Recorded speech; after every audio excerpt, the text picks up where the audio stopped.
It's been described as a game of cat and mouse.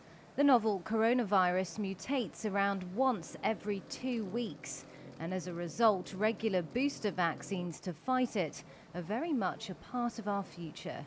Sharon Peacock, who heads COVID-19 Genomics UK, has sequenced half of all the novel coronavirus genomes so far mapped globally.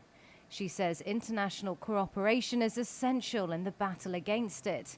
It mutates slower than influenza or HIV, but enough to require tweaks to vaccines. We have to appreciate that we were always going to have booster doses.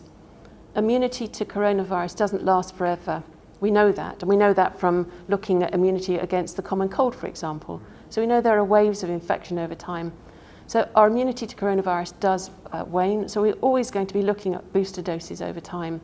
But now what we're looking at is the fact that the virus will continue to mutate. It's inevitable that that will occur, but that we'll keep ahead of that mutation by having available vaccines that cope with the changes that the virus throws at us, if you like.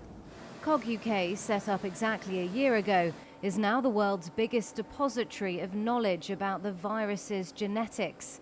3 main coronavirus variants, which were first identified in Britain, Brazil and South Africa, are under particular scrutiny.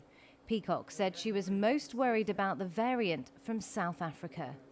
The reason that I'm concerned about that is that it is more transmissible, but it also has a change in the genome, a mutation which we refer to as E484K, which is associated with reduced immunity. So our immunity is reduced against that virus.